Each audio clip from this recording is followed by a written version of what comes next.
Amigos, qué gusto de que estén con nosotros nuevamente en nuestro programa de Libro del Cielo, volumen 14. Y les damos la bienvenida el doctor Salvador Tomasini. Hola, amigos. Alejandro Carrega. Hola, buenas noches. Y Elvi Carrión.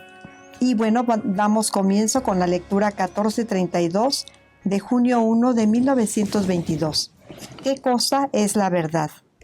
Encontrándome en mi habitual estado, estaba siguiendo las horas de la pasión de mi dulce Jesús, especialmente cuando fue presentado a Pilatos, el cual le preguntó cuál era su reino.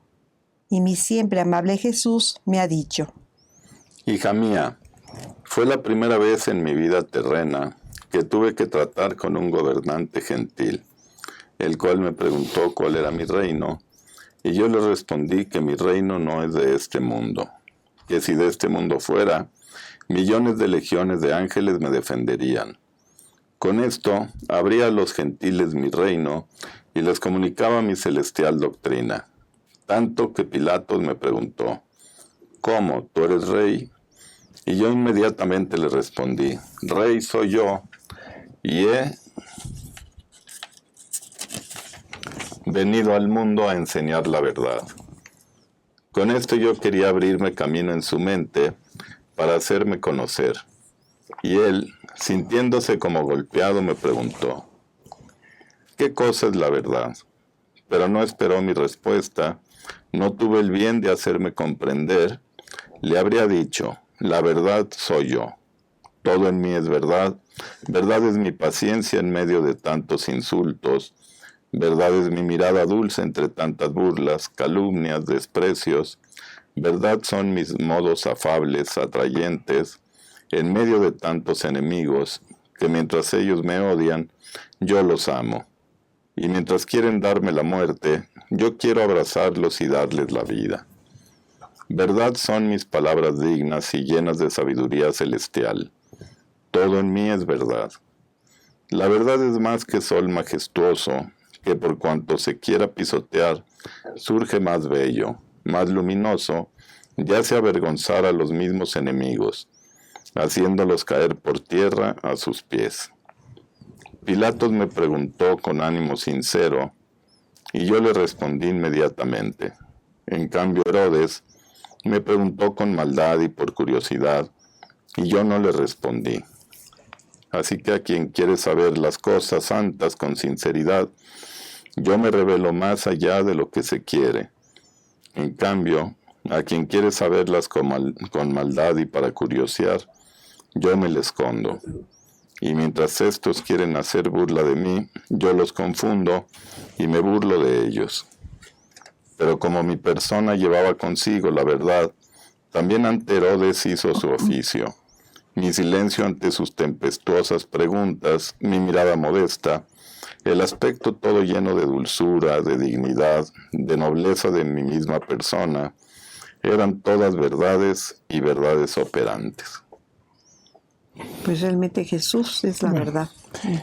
Lo interesante es, él se plantea que él es la verdad porque es el absoluto. O sea, en realidad, sí, ese es el contexto de esto. Pero ahora la pregunta, y no pregunta, sino como la curiosidad de saber qué es el absoluto. ¿La verdad? Bueno, sí, perfecto, contestado. No, pero no sé, en muchas ocasiones, por ejemplo, piensa uno, ¿qué es Dios? O sea, ¿qué es Dios? Y llegamos a enfrentar esa pregunta y tenemos que empezar a desvariar un poco y decir, bueno, Dios es el absoluto en todo. Es el absoluto en bondad, el absoluto en justicia, el absoluto en pureza, el absoluto en todo eso, pero ¿y eso qué significa? O sea, nosotros estamos acostumbrados a vivir en nosotros mismos y en un mundo en donde lo bueno se opone a lo malo, o sea, y siempre hay un contraste, ¿no? Una posibilidad de elección entre seguir a Dios o no seguirlo. Entonces no tenemos idea de lo que es el absoluto. Dios no puede elegir de ninguna manera. Dios no hay que pueda elegir porque no hay merma en sus atributos. O sea, el atributo uno puede elegir o no elegir cuando hay un atributo no absoluto. Yo tengo una verdad, pero no es absoluta. Yo tengo un bien, pero no es absoluto porque no me satisface en totalidad. Entonces, empezar a pensar en Dios en cuanto al absoluto en todo, el absoluto en bondad, ¿qué será eso? Es sencillo decir, bueno, en donde no hay merma, donde no existe algo que no se manifieste como bondad. ¿Y eso qué es? Abarca toda la verdad, toda la bondad. Toda la bondad. Abarca toda la pureza. O sea, no encontraríamos del más mínimo lugar diminuto que no fuera puro. ¿Sí? Entonces acabaría la impureza de la mente, la impureza del deseo, la impureza de la acción, la impureza de todo. La impureza de mi vista, la impureza de mi oído, la impureza de todo. ¿Cómo viviríamos? ¿Qué vida sería viviendo en el absoluto del bien? Sí, no sé, porque ahorita que dice la impureza, me imagino que la pureza existe por la prueba del hombre y por el libre albedrío, pero cuando termine la prueba, digamos, todo sería pureza, no habría espacio para la impureza. No habría espacio, y como la impureza es el mal, en realidad la impureza como tal no existe, sino lo que existe es el quitar La pureza. la pureza, ¿no? La ausencia de pureza. O sea, todos los atributos de Dios significan el bien. Ajá. Por lo tanto, no habría merma en los atributos y eso le evitaría al hombre cualquier tipo de sufrimiento. ¿Sí? Porque el sufrimiento viene cuando hay un choque entre lo que es y lo que no es. Y entonces empieza un conflicto. Y el hombre empieza a ser, ¿cómo diríamos? No decidido, no se decide ni al bien ni al no bien, sino anda, no sé, bamboleando de un lado a otro. Y eso es lo que lo vuelve indeciso, lo que lo vuelve intranquilo, lo que le da problemas de tipo emocional, lo que lo hace tener incluso hasta cosas tan naturales como el insomnio. O sea, y no es más que la ausencia del bien absoluto. Y la ausencia de Dios. La ausencia de Dios, porque ahora sabemos que la verdad es Dios. Claro. ¿Sí? Y es la verdad en todo. Y entonces ese sufrimiento que es la ausencia de Dios es algo que nos empuja hacia Dios. Así es. Es su única razón de existir. Ese sufrimiento, digamos. Pero entonces, el ir entendiendo lo que Dios es algo interesante. O sea, ¿qué es la belleza? En la belleza, en el bien absoluto de la belleza de Dios, no la podemos considerar como algo externo, como algo que yo puedo convertirme en juez. Nos hemos querido convertir en centros de la moralidad, en centros de la belleza, en centros de todo. Y entonces todo parte de mí y yo catalogo qué es bello y qué es no. Pero en Dios todo es belleza. O sea que en Dios nunca encontraríamos algo que sea fealdad. Y así en todos los demás atributos. Y así en todos los demás. Entonces, ¿qué será vivir ese cielo? Algo increíble, ¿no? Sí. Yo creo que no hay, pues no es, para nuestras mentes no lo podemos abarcar. Así es. ¿No? Es difícil abarcarlo. No tenemos un parámetro como para marcarlo, ¿no? Y alguna vez oí algo, no sé si sea cierto, pero dice que todo lo que podemos imaginar es posible algún día. Pero digo, a partir de eso, me pongo a pensar que todo lo que podemos imaginar está en Dios. Y no podemos imaginar algo que no esté en Dios. Así es. Porque no hay nada que no esté en Dios. No hay nada que no esté en Dios. Y si está en Dios, es posible. O sea que está permitido soñar, definitivamente. Bueno, me refiero a soñar, pero ahorita me refería... Yo no le llamaría sueño. O sea, ya estar certero... Está permitido... Con la certeza, ¿no? Exacto. Está permitido el idear cosas que si tú las ideas en la divina voluntad son reales. ¿Sí? Claro.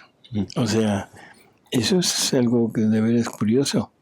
Y entonces podríamos explicar lo que Jesús nos dice, que nos va a dotar con su virtud creadora y conservadora, que no es nada más para poner en acto los actos de Él en la tierra, sino que probablemente nos lleve a poner en acto cosas que no hay, pero que siendo producto de la divina voluntad de nosotros, Dios las tiene. No sé si me explico. Pues más o menos. Más o menos.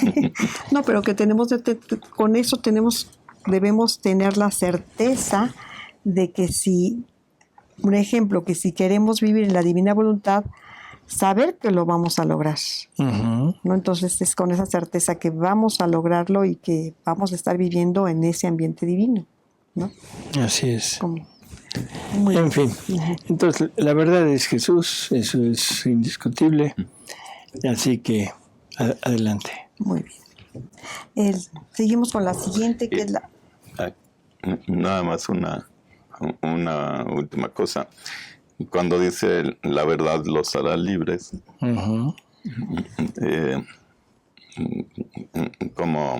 ¿cómo se entendería ahí, por ejemplo?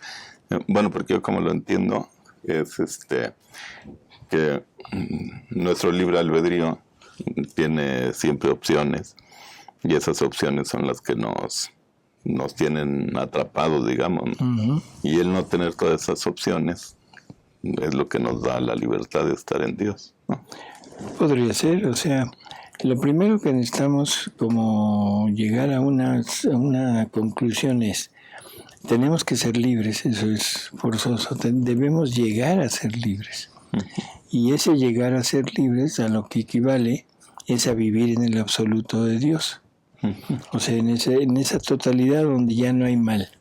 Todo está bien. Todo está bien, ¿sí? Ahora, ¿por qué? ¿Por qué debo llegar a ser libre? O sea, y esa es como la finalidad. Y la hemos confundido con el medio.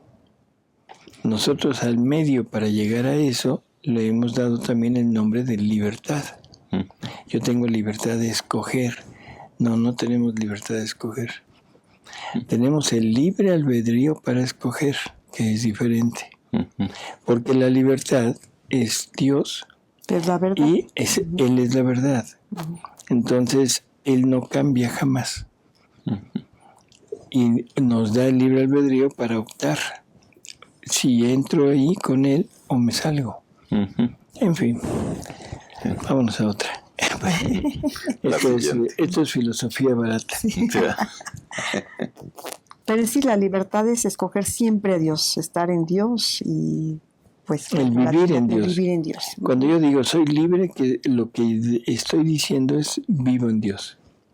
Esa es la mayor libertad que podemos tener. Si tener. yo digo uso mi libre albedrío, estoy diciendo que estoy escogiendo continuamente, ¿no? Y que yo escojo lo que yo quiero. Claro, la diferencia de las dos. Bueno, seguimos la 1433 de junio 6 de 1922. Viviendo en la divina voluntad, la cruz y la santidad se hacen semejantes a las de Jesús. Estaba pensando entre mí. Mi buen Jesús ha cambiado conmigo. Antes se deleitaba en hacerme sufrir. Todo era participación de clavos y cruz. Ahora todo ha desaparecido.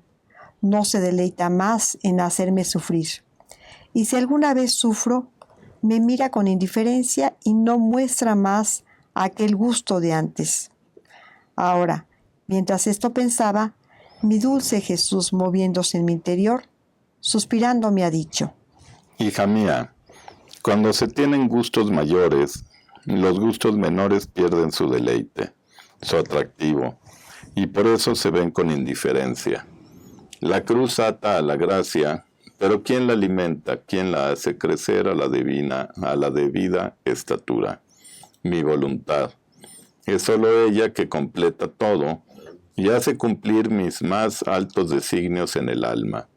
Y si no fuera por mi voluntad, la misma cruz, por cuanto poder y grandeza contiene, puede hacer que las almas permanezcan a medio camino. Oh, cuánto sufren, pero cómo les falta el alimento continuo de mi voluntad. No llegan a la meta, a la destrucción del querer humano, y el querer divino no puede dar el último toque, la última pincelada de la santidad divina. Mira, tú dices que han desaparecido clavos y cruz. Falso, hija mía, falso. Antes tu cruz era pequeña, incompleta.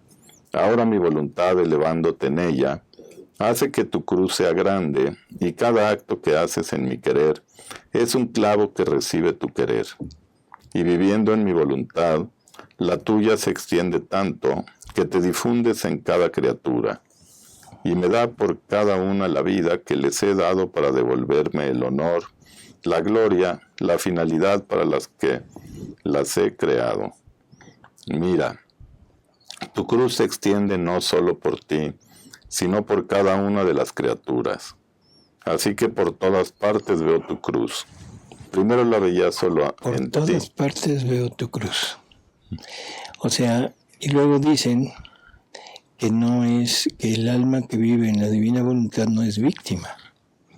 Curioso, ¿no?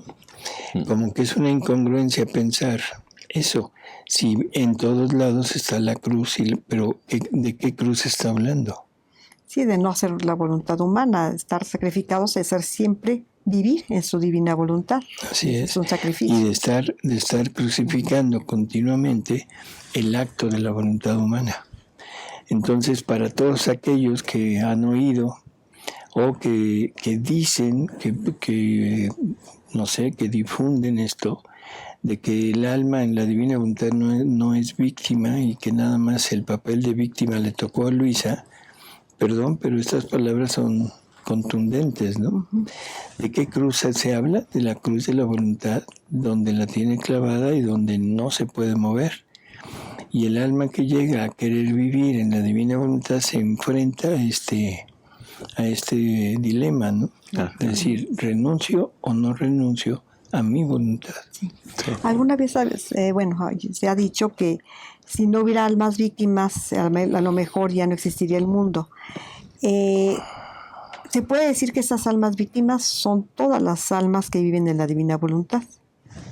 No, se está hablando, bueno, en la actualidad sí, pero está hablando de todas las almas que ha habido a través de la historia, o sea, de que han vivido, pero no en la divina voluntad, pero su martirio, su victimado lo viven en el cuerpo. Ok, pero ahorita sería el caso.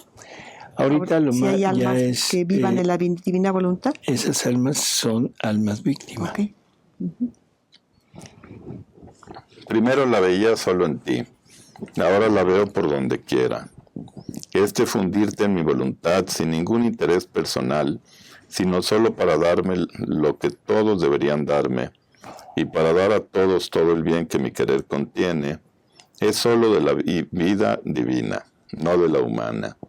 Así que solo mi voluntad es la que forma esta santidad divina en el alma. Entonces tus cruces anteriores eran santidad humana, y lo humano, por cuán santo sea, no sabe hacer cosas grandes, sino pequeñas. Mucho menos elevar al alma a la santidad y a la fusión del obrar de su Creador. Queda siempre en la restricción de criatura, pero mi voluntad, derribando todas las barreras humanas, la arroja en la inmensidad divina, y todo se hace inmenso en ella. Cruz, clavos, santidad, amor, reparación, todo. O sea que incluso la cruz se vuelve infinita. ¿Sí? Cosa que ningún alma víctima hasta ahora lo ha podido realizar, porque ellos reciben el sufrimiento que Jesús les quiere comunicar. Pero ahora en la divina voluntad extiende a todo en forma infinita esa cruz. Y ahora esa cruz se manifiesta en todos lados, en todas las personas, en todos los tiempos, y el alma se convierte prácticamente en otro Jesús. Mi mira sobre ti no era la santidad humana, si bien era necesario que primero hiciera las cosas pequeñas en ti, y por eso me deleitaba tanto. Ahora, habiéndote hecho pasar más adelante, y debiéndote hacer vivir en mi querer, viendo tu pequeñez, tu átomo, abrazar la inmensidad para darme por todos y por cada uno, amor y gloria para volverme a dar todos los derechos de toda la creación, esto me deleita tanto que todas las otras cosas no me dan más gusto. Entonces tu cruz, tus clavos, serán mi voluntad, la que teniendo crucificada a la tuya completará en ti la verdadera crucifixión. No hay intervalo sino perpetua, toda semejante a la mía. Que fui concebido crucificado y morí crucificado. Alimentada mi cruz de la sola voluntad eterna, y por eso, por todos y por cada uno, yo fui crucificado. Mi cruz selló a todos con su emblema. Entonces lo mismo el alma que vive en la divina voluntad. El alma que vive en la divina voluntad es exactamente igual. Creo que debemos saberlo y debemos tener la intención de que toda nuestra vida se ponga aquí. Que dice, concebido, crucificado. O sea, desde que fue concebido hasta el final de su vida. Nosotros, bueno, cuando fuimos concebidos no teníamos este don de la divina voluntad, no teníamos el don de la sabiduría infusa, pero ahora que lo conocemos y que si queremos entrar, recordar que la divina voluntad se extiende a toda nuestra vida anterior. Por lo tanto, los actos en el momento de ser concebidos, nos estamos poniendo en la divina voluntad y ahí se está empezando a formar esa cruz. Sí, porque yo pensaba al ser concebido a la divina voluntad. Pero también desde la concepción materna, ¿no? Pues qué fabuloso, ¿no? Igual que Jesús. Claro, y de alguna manera estamos disfrutando y usufructuando todo lo que la redención de Jesús consiguió. Y ahora lo estamos teniendo nosotros para nuestros hermanos. Ahí nos quedamos. Seguimos. 1434, junio 9 de 1922. Jesús quiere reposarse en el alma. Encontrándome en mi habitual estado, mi siempre amable Jesús venía muy frecuentemente, y ahora apoyaba su cabeza sobre la mía y decía: Hija mía, tengo necesidad de reposo. La inteligencia increada quiere reposarse en la inteligencia creada. Pero para encontrar el verdadero reposo, debería encontrar en tu inteligencia toda la gloria, el contento que todas las otras inteligencias deberían darme. Por eso mi voluntad quiere ensanchar tu capacidad para poder encontrar este reposo. No estoy contento si mi voluntad no pone en ti todo lo que los otros me deberían dar.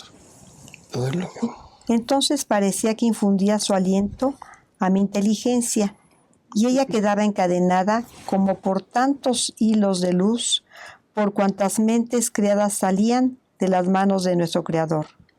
Y cada hilo de luz decía: gloria, reconocimiento, honor, etc., a mi Dios 3 veces santo. Y Jesús decía: sí, ahora puedo reposarme.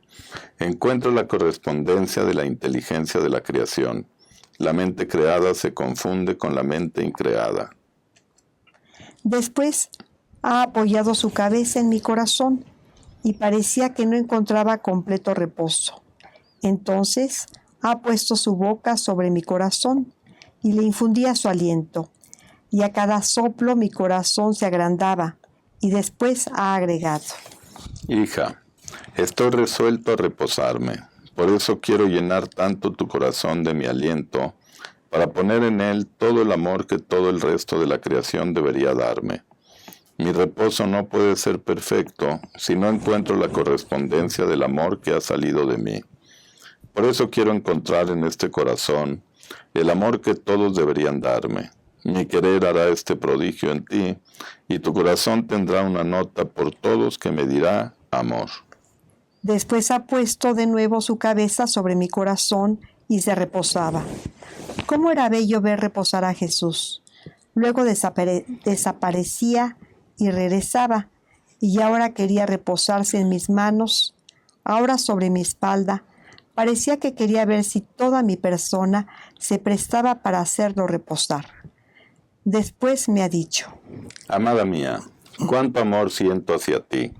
Todo el amor que debería dar a los demás y que ellos rechazan, lo concentro en ti. Oigo en ti el eco de mi palabra creadora: hagamos al hombre a nuestra imagen y semejanza. Y veo su cumplimiento. Solo nuestro querer hará regresar al hombre a su primer origen. Nuestro querer pondrá todas las impresiones divinas en el querer humano, y arrollando un querer en el otro, lo llevará sobre sus alas a los brazos de su Creador. Pero no feo como lo ha hecho la culpa, sino puro, bello y semejante a su Creador.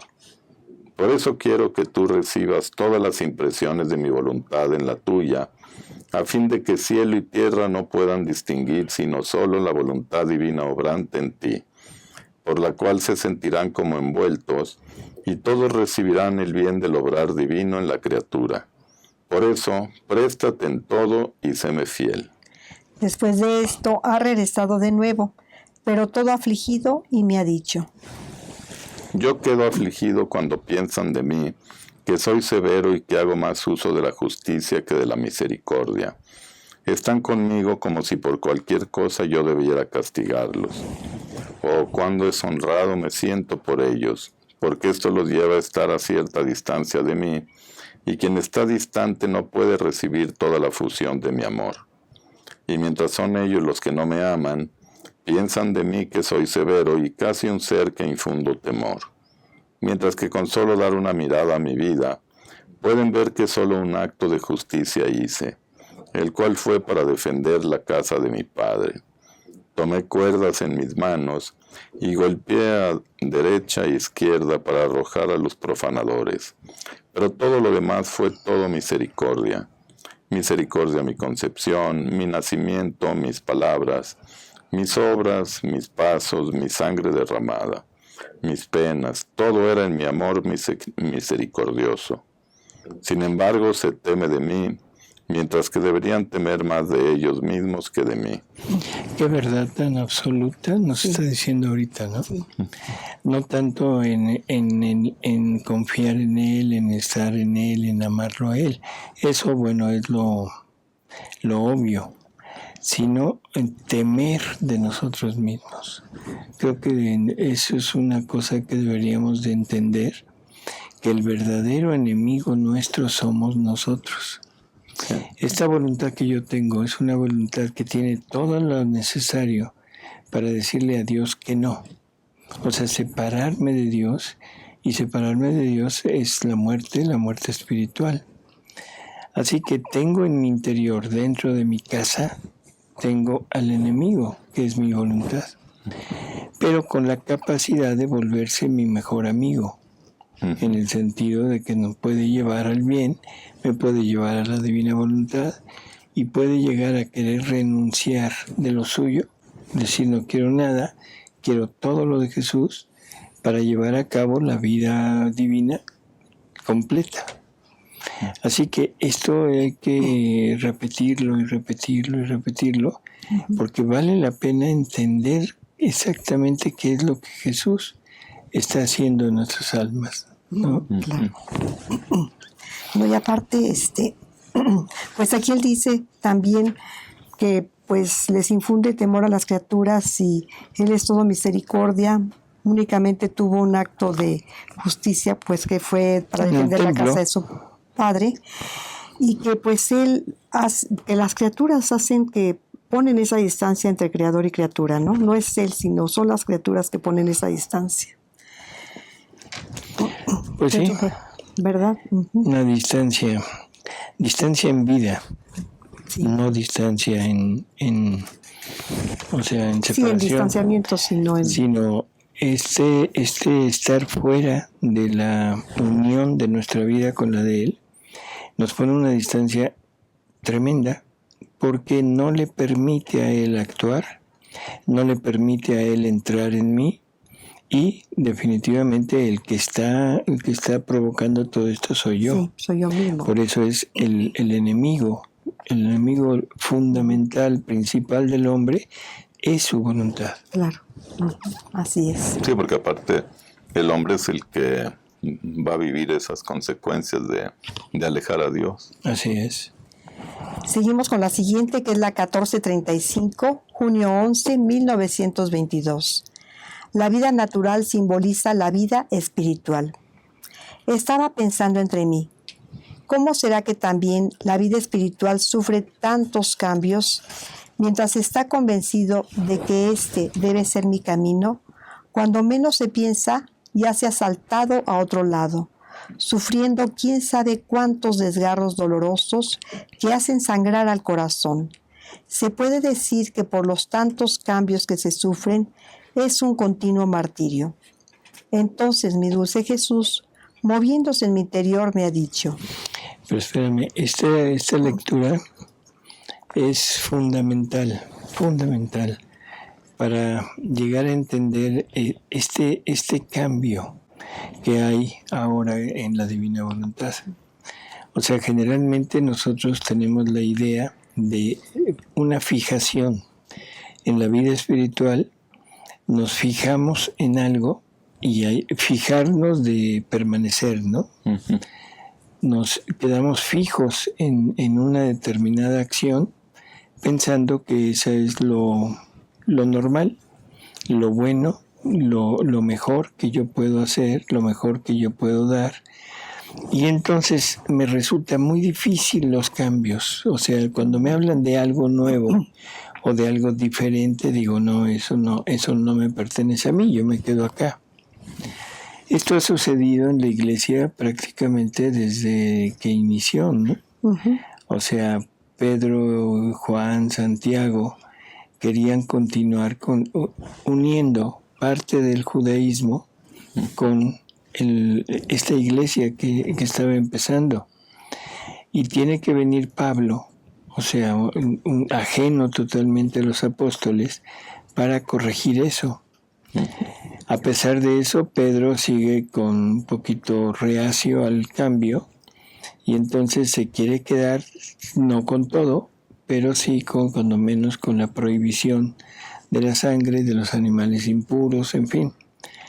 Y entonces es Jesús quien le tiene que mandar aquella visión de la manta para decirle, lo que yo hago, prácticamente a ti no te toca juzgarlo, tú haz lo que te digo.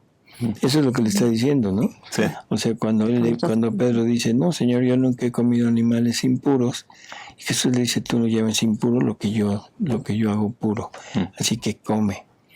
Entonces, en otras palabras, no te toca a ti juzgar, no te toca a ti el poner normas, no te toca a ti el dictarme leyes. Yo soy el que dicto las leyes, yo soy el que pongo las normas y simplemente sígueme. Que ese es el camino de todo aquel que quiere realmente ser discípulo de Jesús. A Jesús se le sigue, no se le dirige. ¿Sí? Que ese es el error que tenemos a veces, que nosotros queremos decirle a Jesús por dónde debe caminar. Sí. Entonces vamos a ponerle mucha atención porque en verdad es necesario entender que nuestra vida espiritual debe cambiar constantemente. Y que si yo me quedo fijo en una práctica, en un modo de vida, en no sé, en una espiritualidad, lo único que estoy haciendo es impidiendo el desarrollo de la vida de Jesús en mí. Claro, porque luego muchas veces la criatura quiere hacer un Dios a su medida, ¿verdad? Y dirigirlo, como usted dice. Así es. ¿No? En vez de dejarnos dirigir por Jesús, yo soy el que le quiero dictar el camino a Jesús. Es una verdadera locura, ¿no?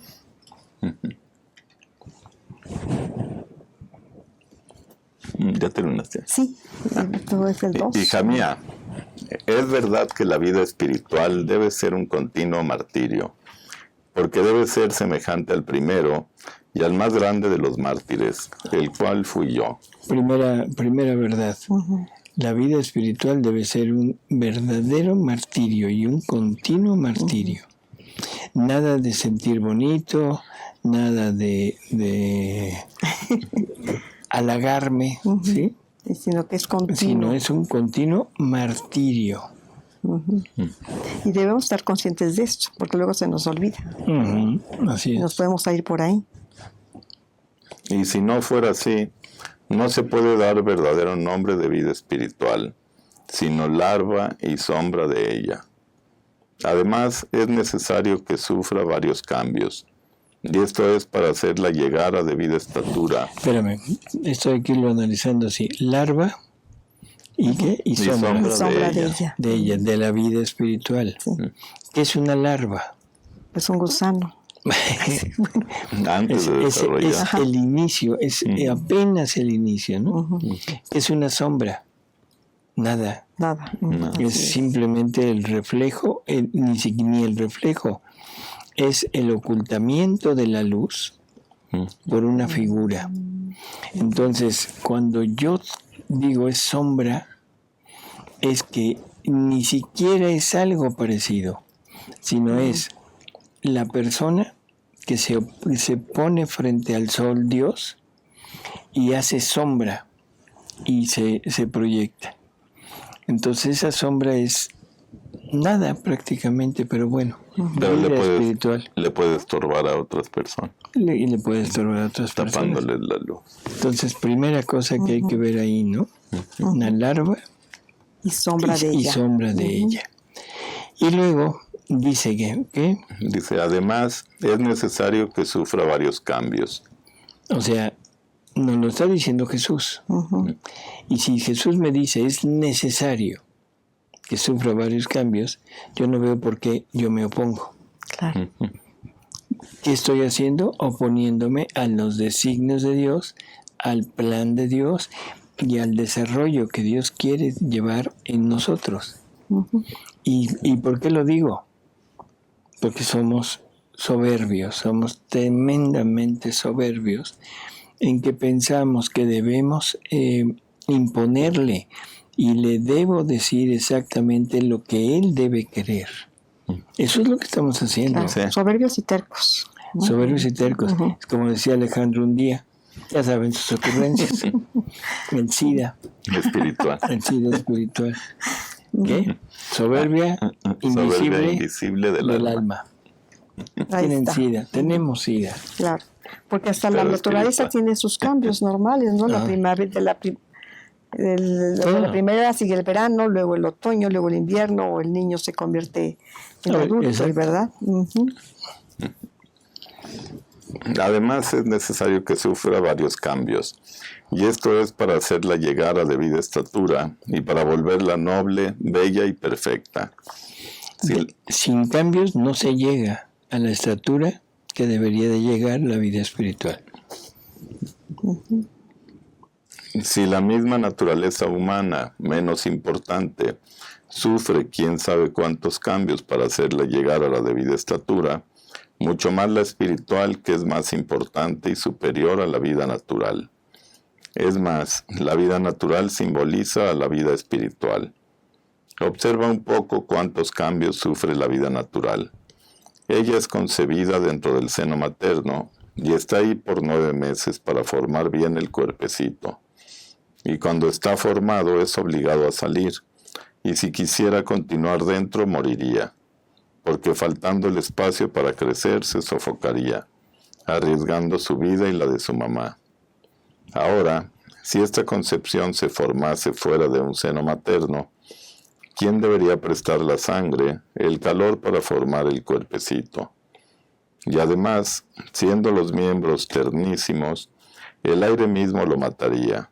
Luego, ¿cuánta cautela no se necesita para el recién nacido?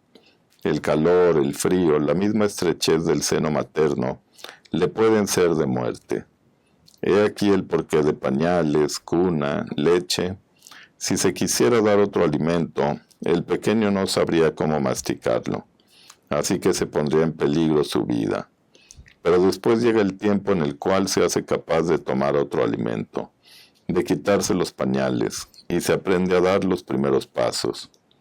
Mira, no estamos más que en la infancia, y ya ha sufrido 3 cambios. Ahora, ¿qué se diría si este pequeño, viéndose puesto en tierra para hacerle dar el primer paso, temiendo ser soltado por los brazos de la mamá, grita, llora y no quiere saber nada? Sería de lamentarse, porque en brazos de la mamá jamás se haría hombre. Ese es otro punto. O sea, no está hablando de cambios, pero esto es específico. En brazos de la mamá nunca se llegaría a ser hombre. En brazos de alguna espiritualidad nunca se llegaría a ser Pues vivir la vida divina. La palabra, a ser hombre Dios. ¿Sí? O sea, hay que decirlo así porque esa es la realidad. Si eso es lo que se está pretendiendo, es lo que Dios planea con nosotros, pues debemos tener esa meta. Y esa meta es llegar a eso. Y mientras Dios siga en brazos de la espiritualidad anterior, de las prácticas que yo quiero, nunca voy a llegar a hacer eso. Sin movimiento no se volvería fuerte ni desarrollado. Ahora vengamos a la verdadera vida espiritual. Ella se... Espérame un tantito. A mí siempre me ha llamado la atención cuando Jesús dice la verdadera. Cuando Jesús dice la verdadera, en este caso dice verdadera vida espiritual. ¿Qué debo inferir de verdadero? Que hay falsa. Que hay falso. O si no falso, para que no se sientan ofendidos. Menos verdadero. Menos verdadero. Menos real. Menos ¿no? real, exacto. O sea, entonces, la verdadera vida espiritual. Y eso es lo que nos va a empezar a decir ahorita. ¿Cómo debe ser esta verdadera vida espiritual si es que queremos realmente llegar a ser el joyel de Dios? Ella se concibe en mi seno. Mi sangre, mi amor, mi aliento la forman. Después la alimento a mi pecho, la fajo con mis gracias, luego paso a hacerla caminar con mis verdades. Pero no es mi propósito formar una niña juguetona. Esta es otra cosa que a mí me encanta, ¿no? Una niña juguetona. Y Dios no quiere ya niños juguetones. Dios quiere adultos serios, totalmente enfocados a Él, dedicados a Él, pero con vida divina. Sino formar una copia toda semejante a mí. Por eso entran los cambios, que no son para otra cosa que para hacerla llegar a edad madura y darle todos aquellos privilegios y prerrogativas que contiene la verdadera vida espiritual. De otra manera, permanecerá como niña en pañales, que en lugar de formar mi honor y mi gloria, formaría mi dolor y deshonor. ¿Y cuántas hay que permanecen solamente recién nacidas, o a lo más en pañales? Y poquísimas son las que trabajan junto conmigo para hacer de ellas una copia de mí. Una copia de mí. ¿Cuántas hay que permanecen en pañales? Bueno. Que no quieren crecer. Que no quieren crecer. Entonces, lógico, la gloria que se le puede dar a Jesús a través de esas espiritualidades, a través de esa vida espiritual de las Escrituras, no es nada completo, ¿no? Bueno, pues ahora sí hemos llegado al final. Gracias, amigos, por haber estado con nosotros. Gracias, Alejandro. Gracias, Gracias, a usted. Alex. Gracias, Doctor. Gracias a todos. Y nos oímos Claro que sí. en el próximo programa. Hasta luego, amigos. Gracias.